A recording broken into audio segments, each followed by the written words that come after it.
celui qui est en nous, il est plus fort que celui qui est en nous. Nous continuons toujours avec notre grand thème. Comment marcher avec Dieu. Nous sommes en train de voir la marche d'Israël. Comment Israël, depuis qu'il avait quitté Égypte, jusqu'à ce qu'ils étaient entrés dans la terre promise. Alléluia. Parce que nous sommes dans le voyage. Notre destination, c'est entrer dans la gloire éternelle. Mais, aujourd'hui, nous allons voir quelque chose qui était arrivé dans leur marche. C'est pourquoi on va nous lire dans le livre des Nombres, chapitre 12. Nombres, chapitre 12. Nombres, chapitre 12.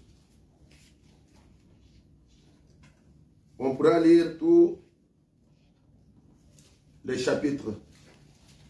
Nous sommes dans le livre de Nombres, chapitre 12. Nous honorons la parole du Seigneur, le verset 1 jusqu'au verset 16. La Bible me dit ceci. Marie et Aaron parlèrent contre Moïse au sujet de la femme éthiopienne qu'il avait prise. Car il avait pris une femme éthiopienne. Il dit, est-ce seulement par Moïse que l'Éternel parle? N'est-ce pas aussi par nous qu'il parle? Et l'Éternel entendit. Oh, Moïse était un homme fort, patient, plus qu'aucun homme sur la face de la terre.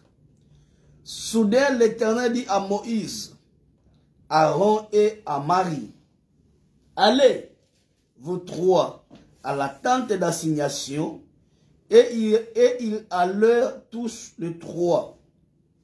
L'Éternel descendit dans la colonne de nuée et se tient à l'entrée de la tente.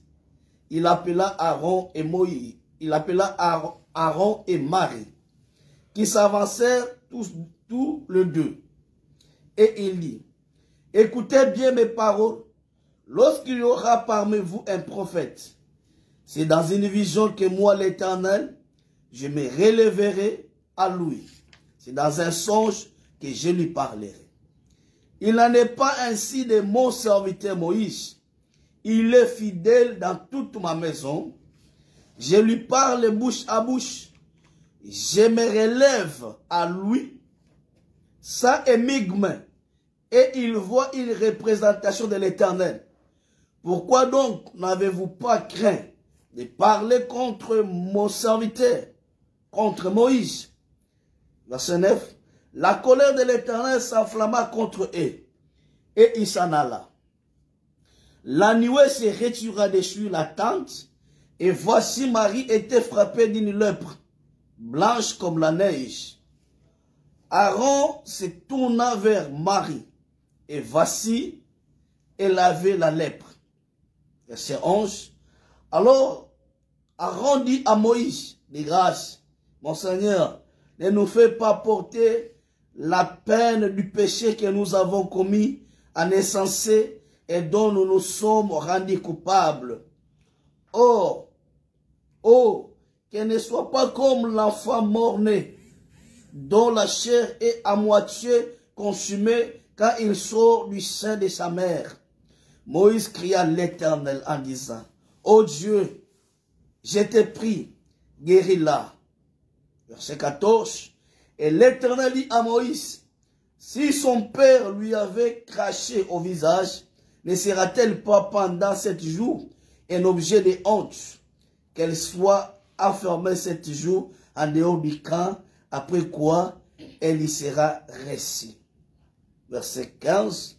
Marie fut enfermée 7 jours en dehors du camp, et le peuple ne partit point, jusqu'à ce que Marie y fût rentrée. Verset 16 pour achever avec la lecture. Après cela, le peuple partit de Astaséroth, et il campa dans le désert de Param. Parole du Seigneur. Amen. Amen. Que Dieu ajoute la bénédiction à la lecture de sa parole. Amen. Que Dieu vous bénisse. Amen. Alléluia. Amen. Bien-aimés dans le Seigneur, nous parlons de murmures. Ils étaient en train de partir. Alors qu'il y avait 3 personnes auprès duquel Dieu s'est révélé parmi les peuples d'Israël. Il y avait Moïse, Aaron et Marie, Myriam. Les deux étaient grands frères et grandes sœurs de Moïse. Moïse était le plus jeune. Alléluia.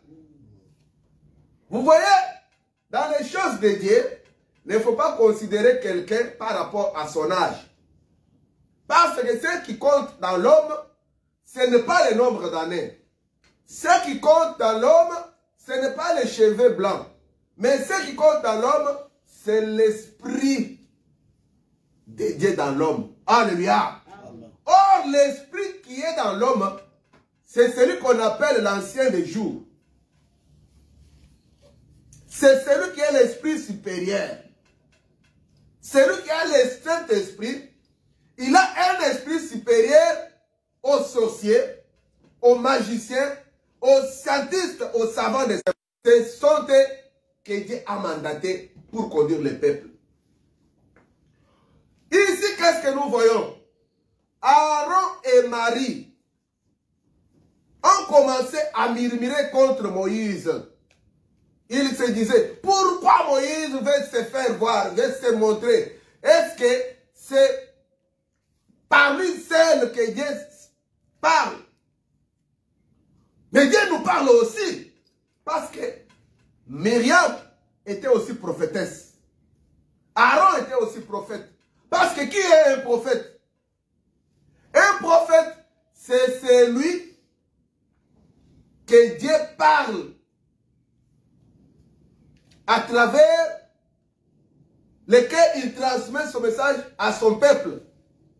C'est lui qui reçoit le message de la part de Dieu pour l'amener au peuple, c'est un prophète. Alléluia. Amen. Dieu peut parler par des songes. Il peut parler par des visions. Ça peut être par une parole audible. Ça peut être une vision nocturne ou une vision diurne. C'est-à-dire que pendant la journée, quelqu'un peut recevoir la vision, même en ouvrant les yeux. Quelqu'un peut recevoir un message. Il y a aussi une forme de prophétie par la prédication de la parole de Dieu. Alléluia. Tout prédicateur de la parole était prophète. Parce qu'il reçoit le message de la part de Dieu pour transmettre ce message au peuple de Dieu.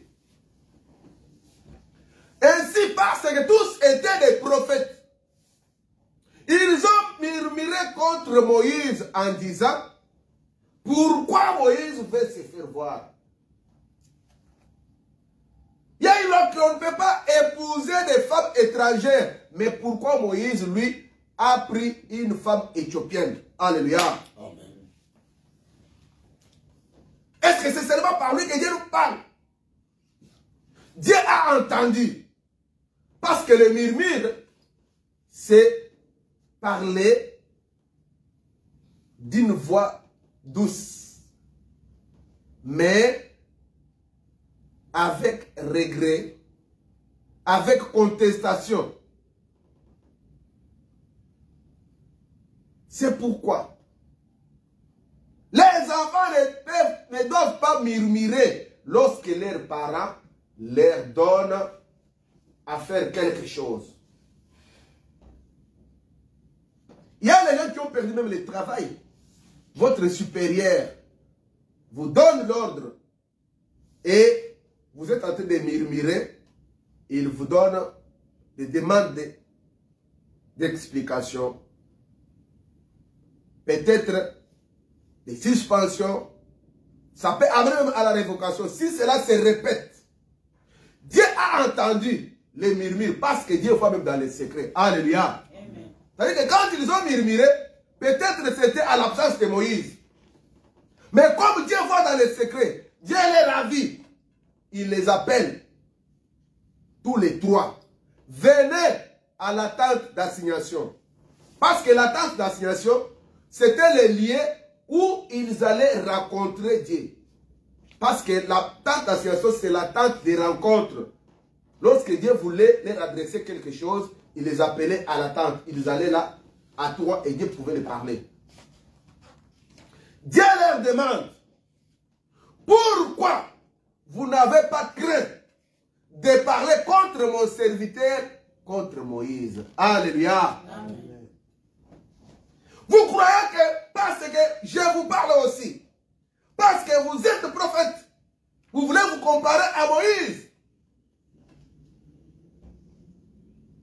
Dieu dit, si moi je parle à quelqu'un, à un prophète, c'est dans un songe, c'est dans une vision que je me révèle aux hommes.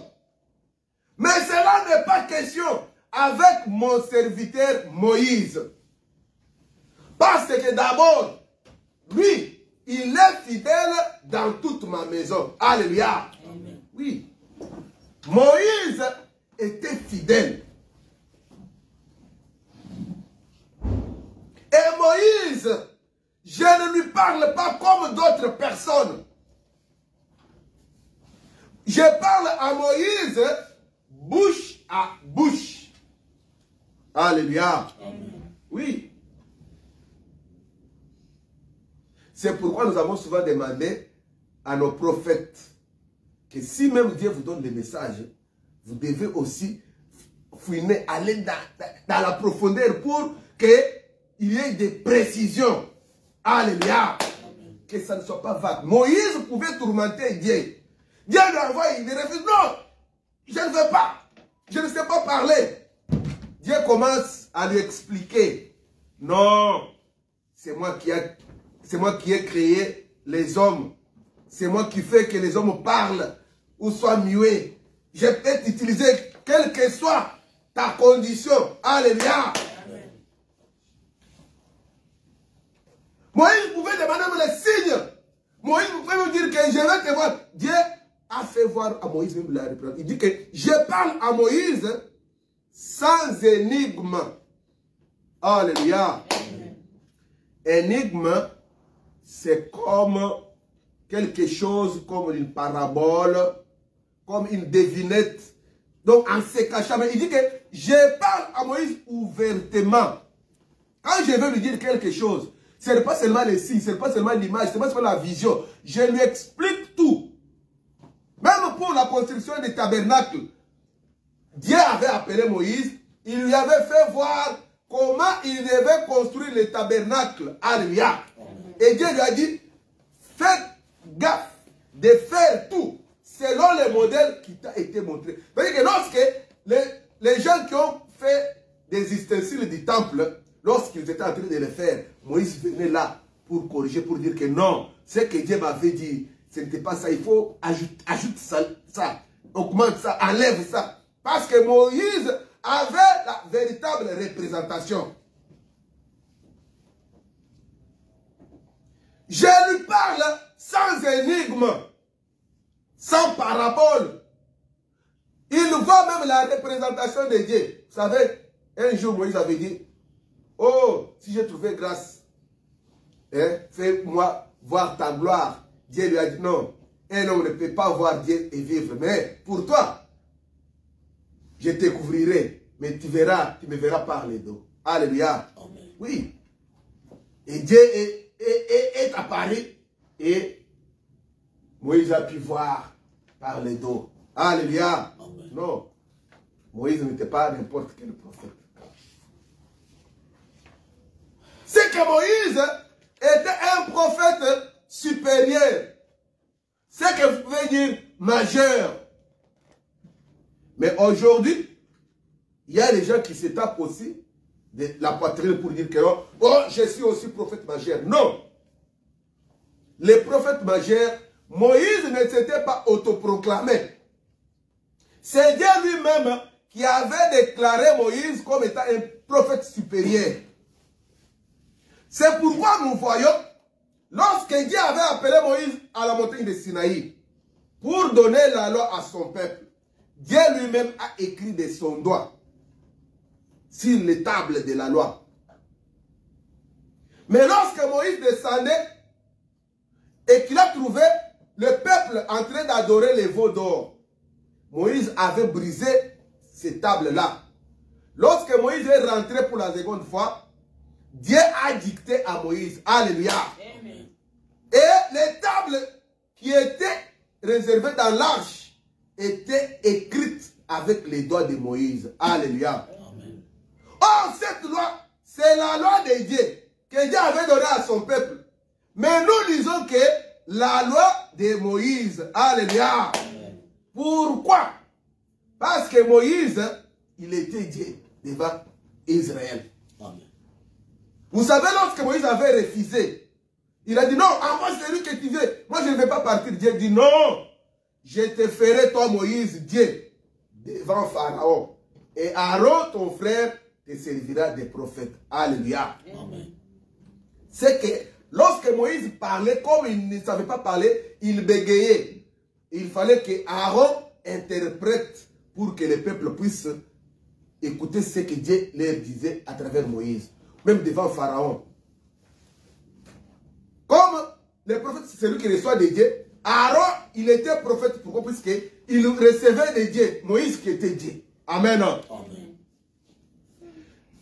Souvenez-vous que je vous avais dit que dans toute la Bible, nous avons eu que des grands prophètes, ou bien des prophètes majeurs.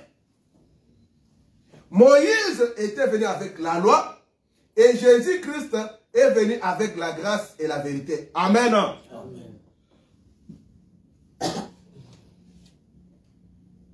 Parce que Dieu avait parlé à Moïse, il lui avait dit que je susciterai du milieu de ton peuple. Je susciterai parmi tes frères un prophète comme toi. Amen. Amen. Dieu n'avait pas dit 3 prophètes. Il n'avait pas dit 2 prophètes. C'est qu'Israël attendait un prophète. C'est lui qui devait être comme Moïse. C'est Jésus-Christ. Amen. Amen. Qu'on ne vous trompe pas. Après Jésus-Christ, il n'y a pas un autre 3e prophète. Parce que Jésus-Christ, c'est lui qui était venu accomplir ce qui était écrit dans la loi. Et nous attendons seulement l'enlèvement pour aller dans la gloire éternelle. Alléluia. C'est pourquoi Christ nous avait averti. Qu'on ne vous dise pas, je suis Christ. Plusieurs viendront à mon nom. Ils diront qu'ils sont des Christ. Même si on vous dit qu'il est dans la chambre, à la montagne, n'y allez pas. Que Dieu vous bénisse. Amen. Ils ont murmuré parce que Moïse avait pris une femme étrangère. Or, Moïse, comme il était Dieu, c'est qu'il était le type de Jésus-Christ. Il était le type de Christ. Amen. C'est pourquoi il devait prendre la femme étrangère. Comme nous avons vu la fois dernière, que si vous voyez dans la généalogie de Christ, il y a toujours des païens qui entrent. Des païens qui entrent. Nous avons vu Tamar. Nous avons vu Rahab. Nous avons vu Ruth. Alléluia. C'était dans les plans de Dieu. Parce qu'Israël ne devait pas être sauvé seul. Il devait être sauvé, mais avec aussi les nations. Amen. Amen. C'est ainsi que quand Christ est venu, il était venu seulement pour Israël. Parce qu'il disait à la femme cananéenne, le Père a donné aux enfants. Je ne peux pas les jeter aux chiens. La femme cananéenne a dit, mais les chiens ramassent aussi des miettes qui tombent. Christ a dit que moi, je suis venu seulement pour les brebis perdues d'Israël. Mais Israël, pour lequel Christ était venu, n'a pas reçu Christ.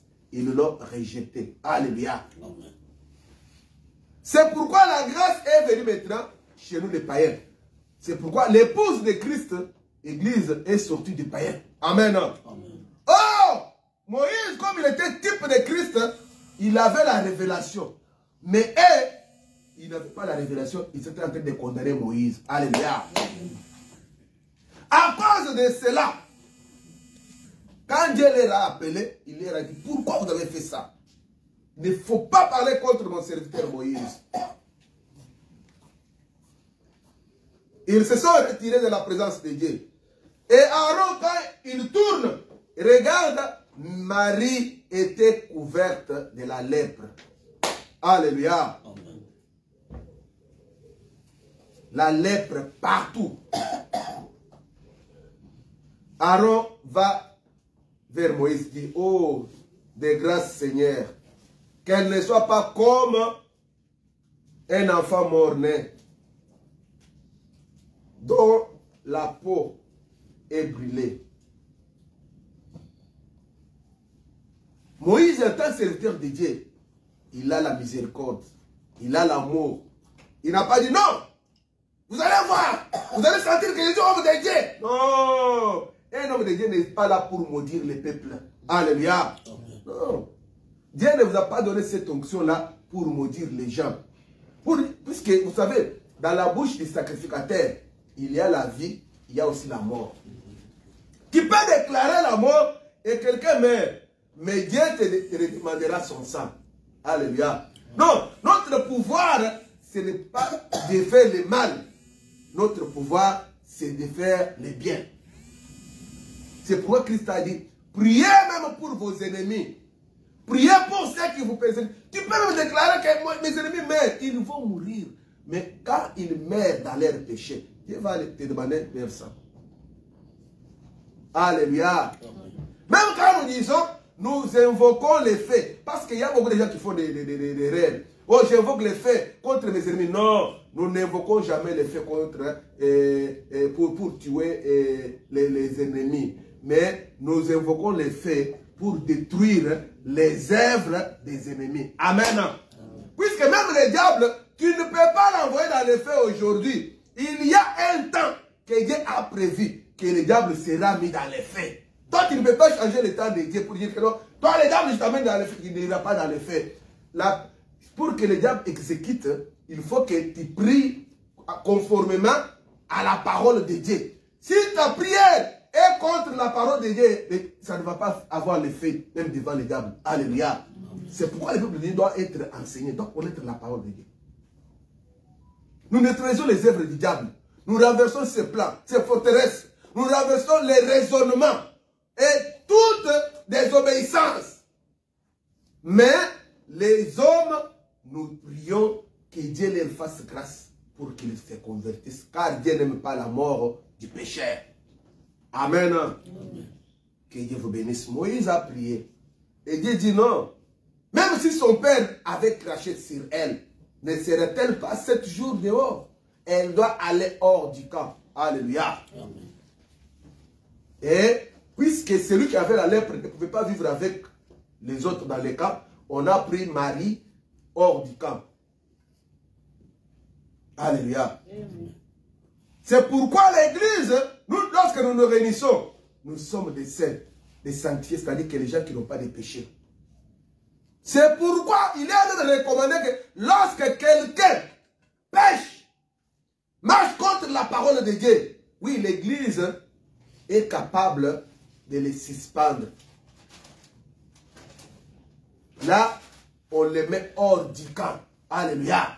Lorsque quelqu'un est en suspension, comme c'était dans le temps, quelqu'un qui avait la lèpre, il était hors du camp. Qu'est-ce qui se faisait?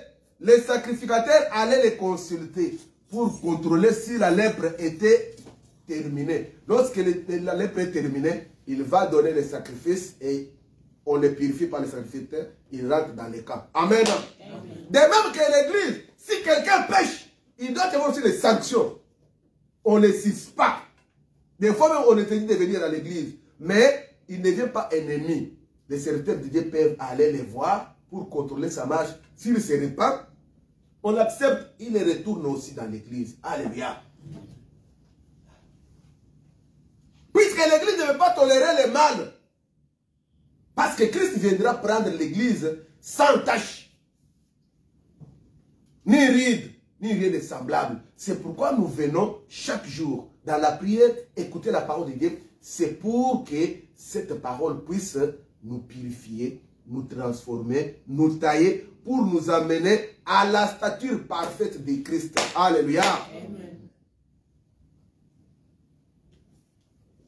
The word of God is preparing us to make us clean and very clean, perfect. Because when Jesus gonna come, he's gonna come to take his church. The one will be very clean. Alléluia. Amen.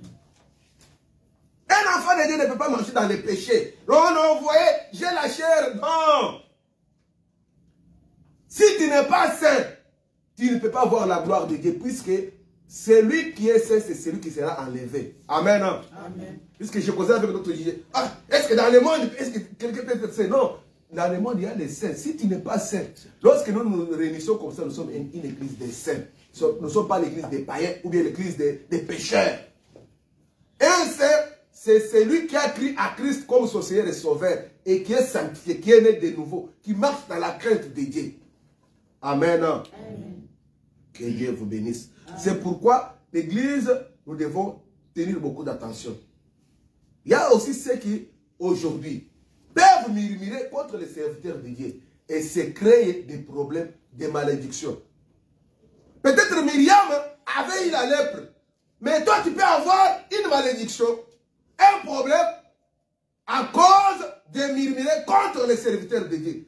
Et regardez, tous étaient des serviteurs de Dieu, mais ils avaient des niveaux différents parce que Aaron était ministre parce qu'il était souverain sacrificateur.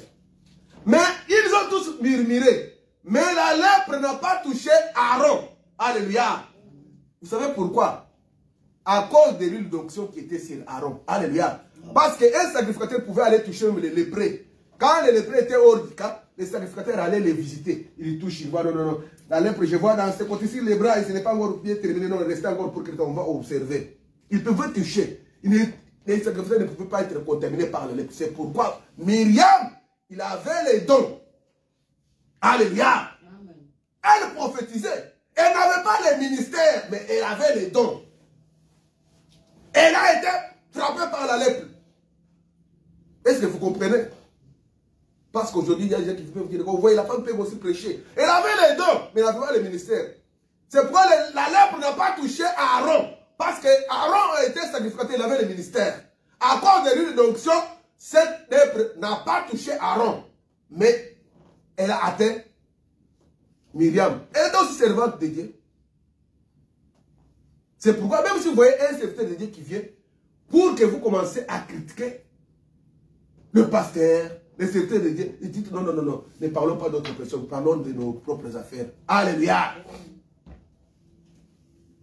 Don't worship against the servant of God, against your pastor. Because you're going to be punished by God. Like Mary. She was also servant of God. And Aaron also. But Aaron was clean because of the anointment. Alléluia. Amen. L'église doit être sainte.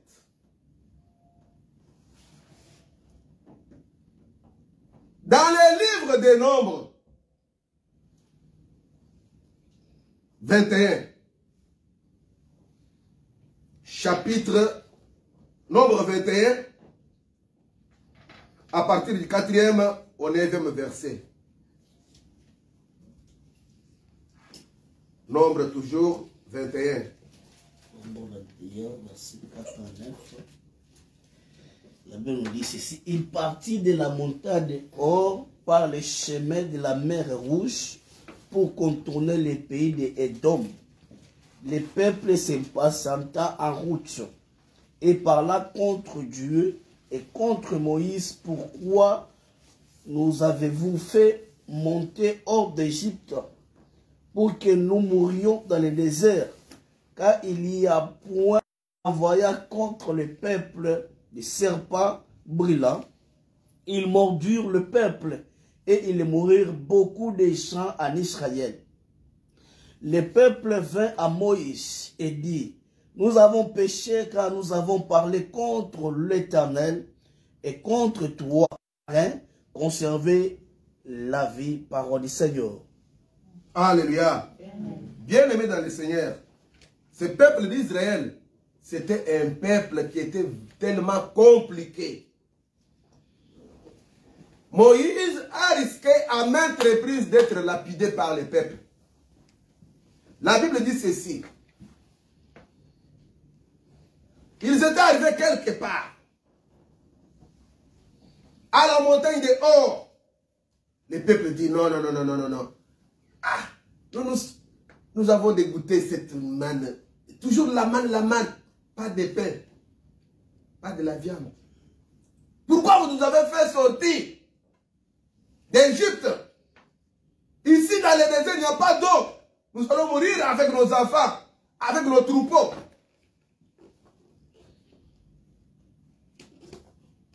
Et Dieu a entendu les murmures du peuple. Alléluia. Amen. Parce qu'ils ont murmuré contre Dieu et contre Moïse.